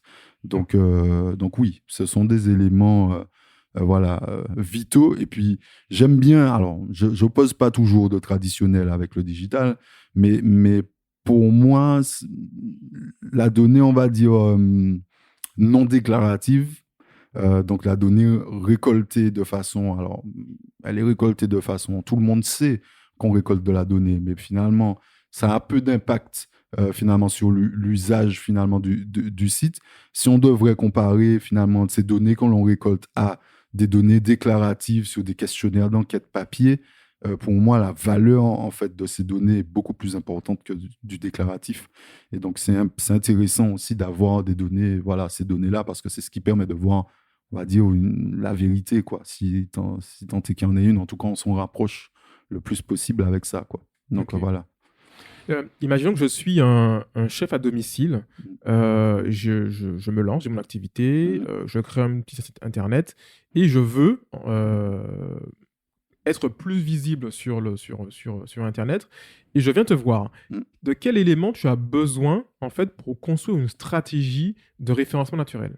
Alors, il y a les deux premières choses qui, pour moi, quel que soit le canal en fait de stratégie marketing digital, il y a deux éléments. Donc, c'est déjà le contexte, comprendre vraiment le contexte de la société, comprendre les enjeux, comprendre, on va dire, les forces et les faiblesses. Donc, ça, c'est une première chose.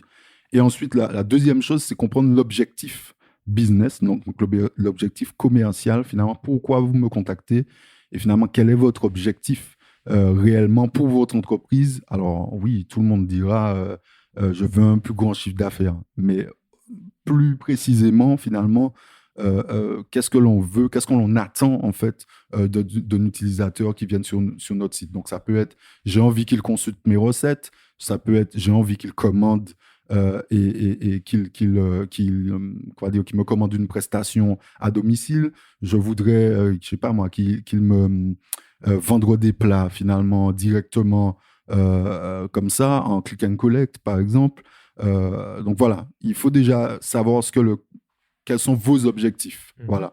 Et à partir de là, moi derrière, je vais déjà commencer par auditer l'existant. Donc moi j'aime bien quand il n'y a pas encore de site parce que forcément, tout de suite, on peut, dès la création du site, on peut, dans le cahier des charges, on peut déjà mettre des éléments, on va dire, en avant et entre guillemets, encourager certaines choses. Mais sur un site déjà existant, la première chose, c'est d'auditer, en fait. Donc, de regarder le site, de regarder le contenu du site. Une chose que je fais aussi, c'est de regarder techniquement, est-ce que le site charge vite? Est-ce qu'il y a assez d'images? Enfin, juger déjà tout le site Parce dans que son tout ça, ce ensemble. sont des critères que Google va aussi analyser. Exactement. Le chargement, le poids des images. Exactement, le poids des images, la quantité de texte, Mhm. puisque finalement, ça reste des robots qui ne lisent que du texte. Donc, et puis nous, en tant qu'humains, on lit du texte aussi. Donc voilà, regarder la lisibilité du contenu, de voir également la pertinence du contenu par rapport à nos objectifs, à l'objectif business, on va dire, du client.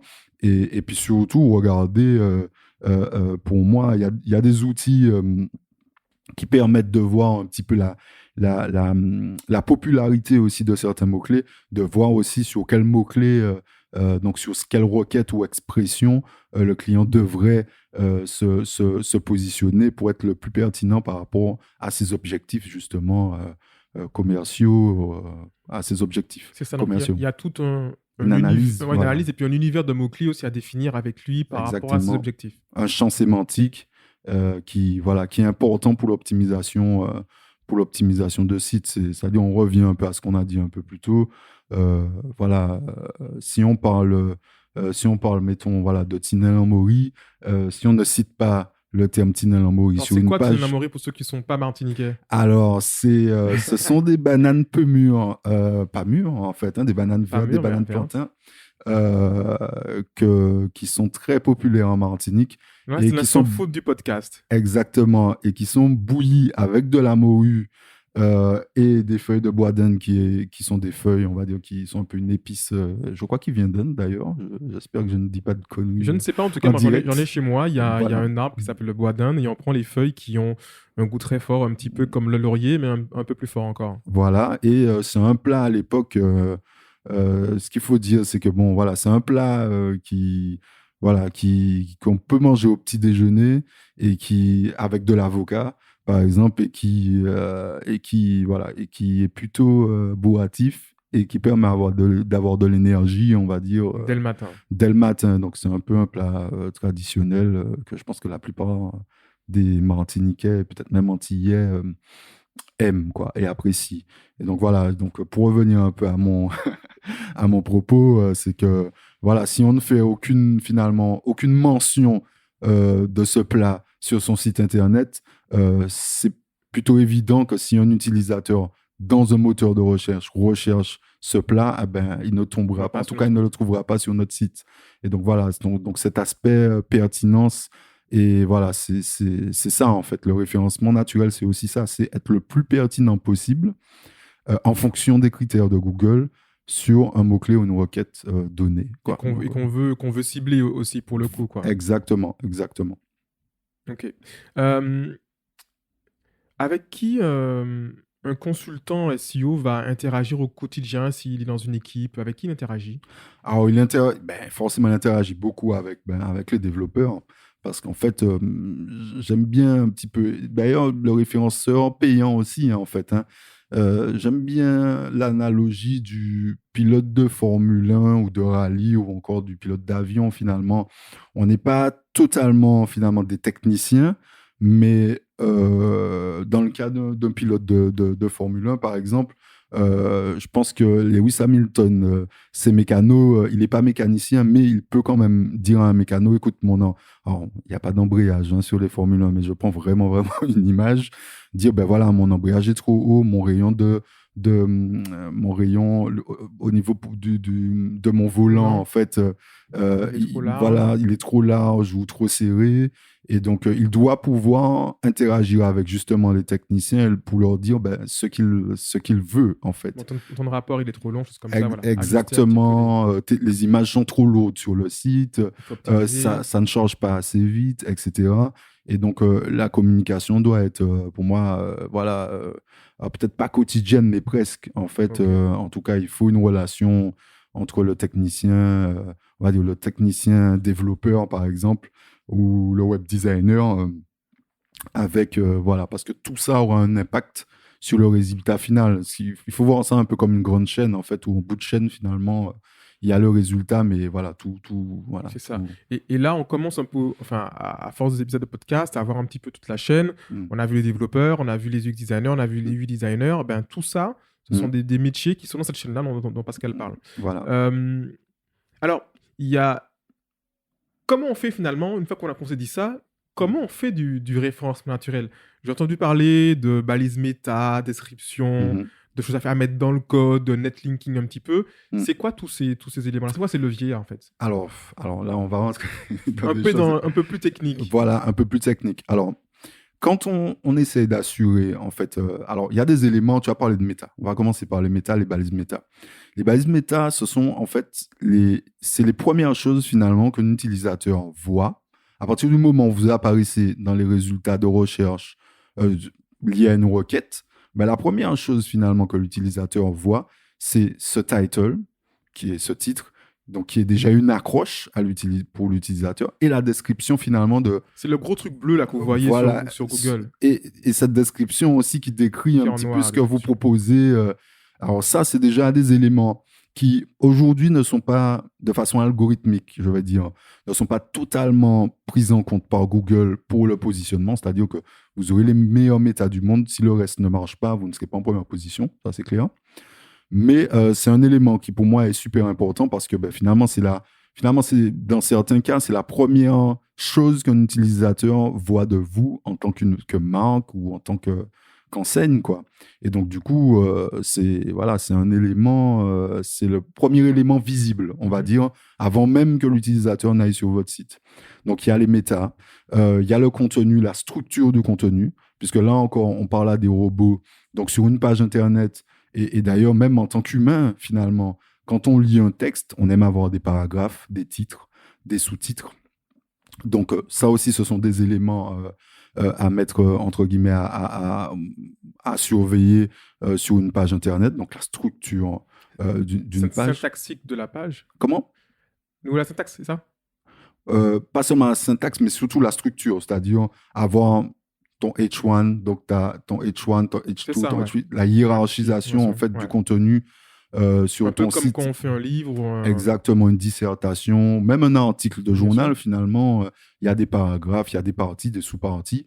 Donc ça, c'est des éléments importants et c'est important aussi de garder, d'utiliser tout le champ lexical, en fait, qui est autour d'un mot. Donc, je vais prendre un exemple. Si on parle de voiture, forcément, à un moment, on va parler de motorisation.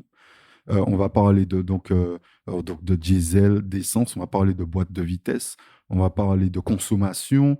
Donc, tous ces éléments, Google s'attend finalement, à force finalement entre guillemets, de scanner du contenu en ligne. Google parce qu'il utilise l'intelligence artificielle et a établi quand même des sortes de règles en se disant, ben voilà, quand tu parles de voiture, forcément, il faut que tu parles du champ lexical lié à la voiture, tout ce qui est autour. Alors, on n'est pas obligé, en fonction du produit que l'on vend, forcément, on va parler de boîte de vitesse si on vend des plaquettes de frein. Mais c'est important d'utiliser, d'avoir un vocabulaire riche et donc d'utiliser des synonymes et des mots-clés. Il faut aussi, alors ce que je ne dis pas, sur la requête sur laquelle on cherche à être positionné, il faut quand même qu'elle apparaisse quand même dans le texte de la page. Donc, si on veut apparaître sur le mot-clé voiture, il faut qu'il y ait le mot-clé voiture qui est un certain nombre d'instances, donc de répétition de ce mot-clé, tout en restant dans quelque chose de cohérent et lisible, parce que ça aussi, Google le voit, hein, quand ton texte n'est pas lisible.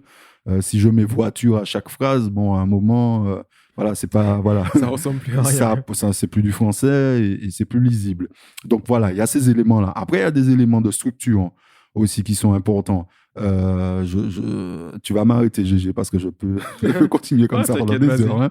Il y a des éléments de structure aussi. C'est-à-dire qu'aujourd'hui, Google, alors, quand il regarde un site, donc il voit le texte, mais il voit aussi la structure, il voit les URL. Donc, il voit la construction des URL d'un site. Donc, là aussi, c'est important. Votre mot-clé le plus fort, par exemple, le plus important pour vous, voilà, de préférence, vous allez plutôt le mettre sur votre page d'accueil, qui est la page qui généralement récolte le plus de trafic sur votre site, plutôt que de la mettre dans une page, on va dire, complètement cachée au fond de votre site. Donc tout ça, il y a la hiérarchisation, finalement. L'arborescence aussi voilà, du site. Exactement, la structure et l'arborescence, voilà, des URL. Et le côté lisible aussi des URL font partie des signaux du référencement. Donc, si on a une page consacrée aux voitures diesel, c'est mieux quand même d'avoir une URL Qui est en rapport avec la voiture diesel, par exemple. Donc ça, voilà, ces éléments de structure-là sont importants. Ensuite, on a parlé de contenu, on a parlé de texte qui est important, mais il y a aussi des images. Donc c'est important aussi d'optimiser nos images. Alors quand je parle d'optimisation d'images, c'est dans le code de nommer, en fait, de donner un titre à chaque image, donc en rapport avec les mots-clés, mais aussi en rapport avec le contenu en lui-même. Parce que Google a horreur d'une chose, finalement, c'est du contenu finalement qui ne correspond pas à ce que vous avez à vendre, voilà, juste pour essayer de, entre guillemets, d'être positionné, entre guillemets, de chercher à les couillonner. Ça, c'est une très mauvaise idée. Donc, ça obtient généralement l'effet inverse. Donc voilà. Il y a encore plein d'autres choses, hein, en fait, hein. Donc voilà, on a parlé de vitesse de chargement, d'image, mais on a parlé d'un élément aussi, on n'est pas rentré en détail aussi, c'est la promotion, en fait, des pages, parce que Google se dit très simplement, l'objectif quand on fait du référencement naturel, c'est d'être le plus autoritatif possible sur le sujet que l'on traite, d'accord? Okay. Et donc, on peut imaginer de façon bête, c'est que finalement, si personne ne parle de vous, c'est que vous n'êtes un petit peu personne. Donc, pour le référencement naturel, c'est très important d'obtenir des mentions. Aujourd'hui, ça a un peu évolué. À l'époque, c'était simplement des liens, des hyperliens qui fonctionnaient. Aujourd'hui. Les citations fonctionnent, n'ont pas le même impact, mais ont aussi quand même un impact positif. Donc, quelqu'un qui simplement cite votre site internet, Google saura repérer finalement ça comme un signal. Même sans lien. Même sans lien. Parce que c'est pas toujours aujourd'hui, c'est pas possible de mettre un lien partout. Donc voilà, puisque c'est aussi mettre un lien, c'est endorser. Endorser, c'est aussi un peu à la limite de la publicité aussi, en fonction de là où on apparaît. Donc voilà. Et ces éléments-là sont hyper importants parce que c'est ce qui permet de dire, mettons sur la source voiture du site de Gérald, finalement, il y a tant X sites internet qui citent le site de Gérald comme une référence sur le domaine de la voiture. Et ça valide en fait. Et c'est ce qui valide finalement auprès de Google que votre site est, entre guillemets, est une autorité sur le sujet, donc est un expert, on va dire, si on veut traduire autorité, un expert sur le domaine. Et donc ça, c'est aussi important que la partie de construction de site. Parce que, mine de rien, il suffit pas d'avoir juste du bon contenu, ce sont des bots. Donc, à la fin, le fait de voir que plein de personnes, finalement, vous citent... Parlent de nous et nous citent. Voilà, ça, c'est un signal assez fort pour Google que ce que vous dites, c'est pas n'importe quoi. Okay. Donc, voilà. Même si, aujourd'hui, c'est possible de jouer avec ça, d'en acheter, etc. Mais Google, voilà, les taux... est de plus en plus refermé là-dessus. Et voilà, on va au-devant d'une chose aussi qu'il faut dire, c'est que si on a des mauvaises pratiques dans ce domaine, on peut imaginer Gérald a son site sur les voitures depuis 5 ans, ça tourne, il commence déjà à avoir du revenu tiré de son référencement naturel payant, en tout cas de toute sa stratégie marketing. Et puis, hop, il décide d'aller un peu plus loin et d'aller, on va dire, dans ce qu'on appelle un peu des méthodes un peu plus black hat, un peu plus dark, donc c'est-à-dire qui sont à la limite ou qui sont clairement illégales, c'est-à-dire qui ne respectent pas les guidelines de Google. Il s'expose à des pénalités. Et cette pénalité peut être la radiation totale du site, donc c'est-à-dire la désindex. Voilà, on se fait désindexer, donc plus personne ne peut nous trouver. Ou le plus souvent qui sont des pénalités où en fait malgré le travail effectué sur les années vous renvoie en 2e, 3e, 4e page, des fois 10e page sur une requête, et là on pleure, et là on commence à réfléchir et à se dire est-ce qu'il ne faut pas que je monte un nouveau site, parce que il y a ce qu'on appelle un peu des footprints, quoi. Google, généralement quand il pénalise un site, même si vous réglez, on va dire, Ouais, les il reste des problèmes, traces, il reste des- ça laisse des traces et il sait que par le passé, vous avez triché. Mm. Et donc, forcément, ben, comme un humain, à partir du moment où quelqu'un vous On trahit, n'a plus la une confiance. fois, peut-être qu'on pardonne, mais il y aura toujours un petit doute. Et donc, Google, en fait, fonctionne un petit peu pareil. Donc, évitez de se Ok. faire pénaliser pour des gains à court terme, finalement, qui seront une perte, finalement, sur du long terme, quoi. Voilà. Ok. Et les plus grands, et ce que je voulais dire justement aussi sur ce sujet, c'est que finalement, là, on est vraiment sur un pied d'égalité. Les cas à l'époque, quand j'ai commencé le SEO, des plus grosses pénalités que l'on ait vues, ben, la plus grosse, c'était BMW, quoi. Quand même, que j'ai vu se faire pénaliser par Google. Donc, il n'y a pas de passe-doigt. Ils avaient fait quoi? Alors, à l'époque, si je me souviens bien, ils avaient utilisé une technique qu'on appelle le cloaking et que Google un petit peu déteste.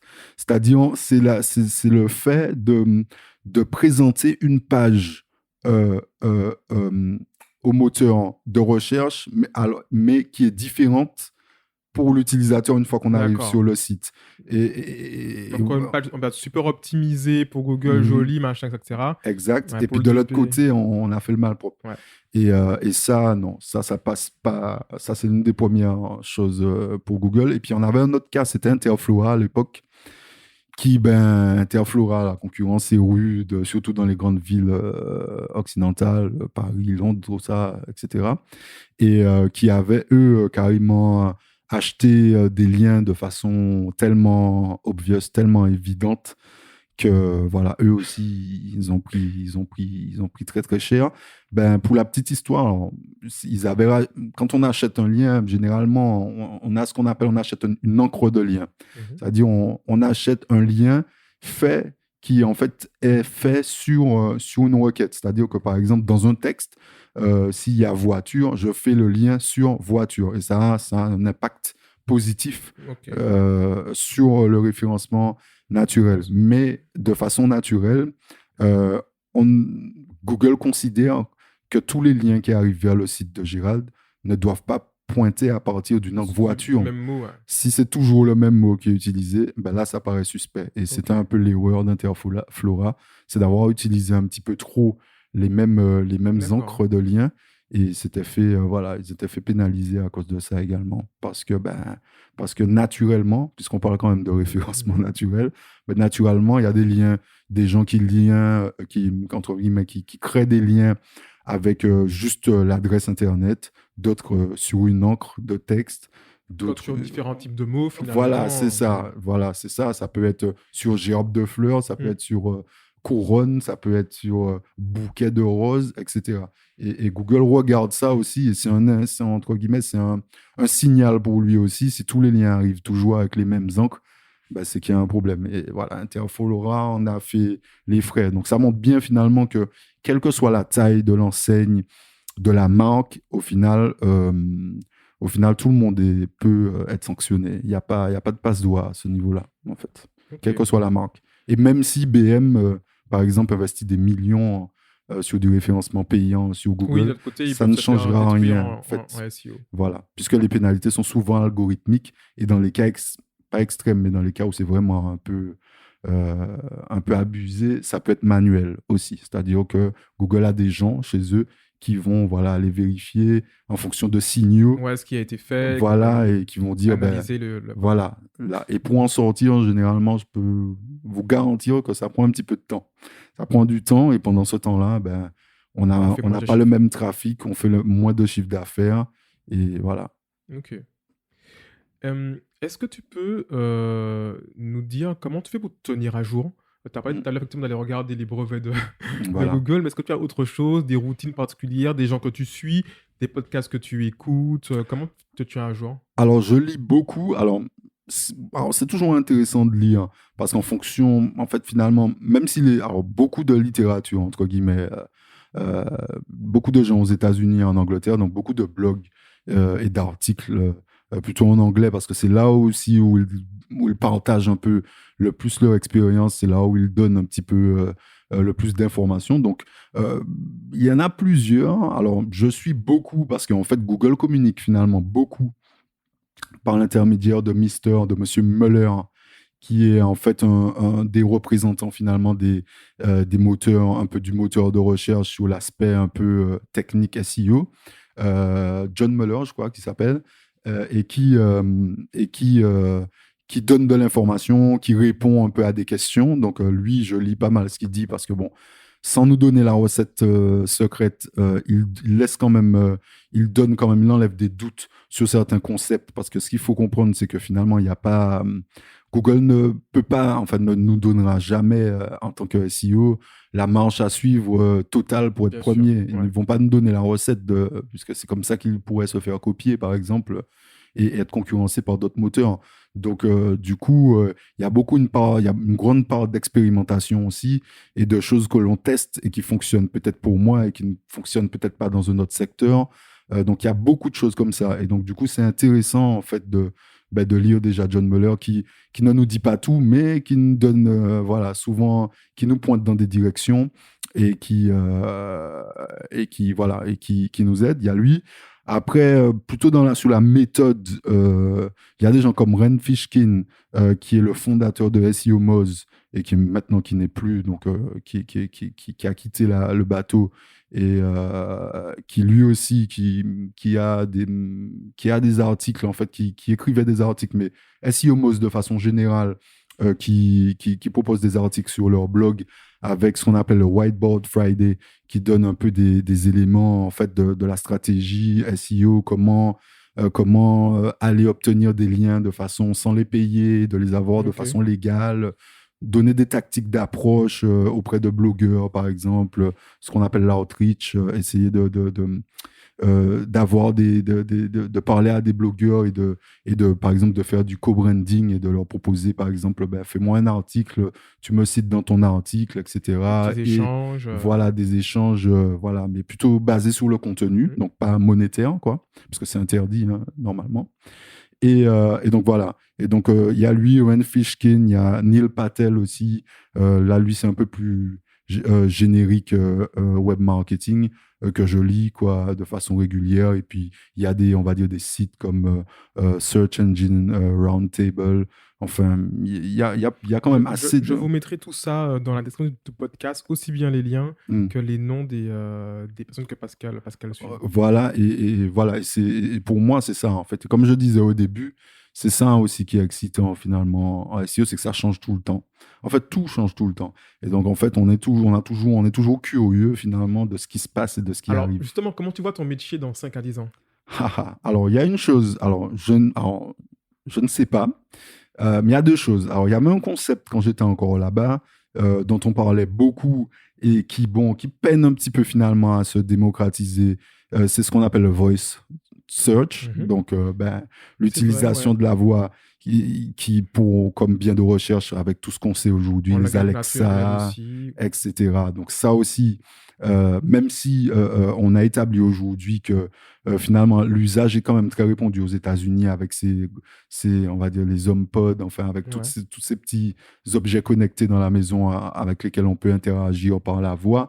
Bon, finalement, techniquement, ça ne change pas beaucoup notre métier, mais il y a ça comme sujet. Mais il y a d'autres sujets, comme par exemple la disparition des cookies de navigation qui devrait arriver, donc qui devait se faire cette année et qui finalement a été repoussé à l'année prochaine et qui, je pense, alors je Sera ne veux pas trop repoussé m'avancer, encore. sera repoussé encore, qui va, à mon On avis, n'est pas prêt. voilà, à mon avis, va donner mal à la tête à beaucoup de marketeurs parce qu'en fait, là, on nous enlève quelque chose qui nous permettait quand même de D'avoir plein de bien, données. voilà, d'avoir plein de données. Et donc voilà, les alternatives proposées ne sont pas assez, on va dire encore Assez mûr, assez tangibles. mature. Ouais. Voilà, c'est ça. Et je pense que ça peut avoir un gros impact Mais c'est vrai aujourd'hui. que il y avait quelques années, il y avait eu un article je ne me rappelle plus où je l'ai vu, Mm. mais sur tout ce qui était le voice search, Mm. ça devait être révolutionnaire. Ouais. Et puis, on n'en a plus entendu parler, effectivement. Ouais. Mais je pense que ça va forcément revenir. Ça va revenir, mais est-ce que ce sera juste finalement un autre moyen d'accéder à À la l'information? requête, en fait. C'est juste Voilà la requête. C'est ça. Je pense que c'est ça. Au final, aujourd'hui, même pour taper un texte en commande vocale, si tu essayes aujourd'hui d'écrire un texte à la commande vocale, c'est encore très perfectible. Alors, c'est parfait. Ça marche quand même beaucoup mieux qu'avant. Oui, ça marche mieux qu'avant, mais à la fin, tu vas quand même te dire, bon, allez, je prends mes 10 doigts et puis allons-y, on va aller plus vite, quoi. Et donc, je pense encore que voilà, les gens aiment toujours toucher, voilà.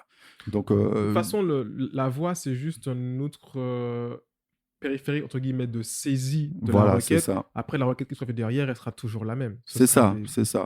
Donc, voilà, le clic ne sera pas vocal. Le clic sera toujours une action voilà, physique. Donc voilà. Mais c'était un sujet qui nous faisait un peu tous peur. Parce que finalement, optimiser un site pour la voix, c'est quelque chose qui nous paraît, en tout cas moi à l'époque, qui me paraissait complètement fou, quoi.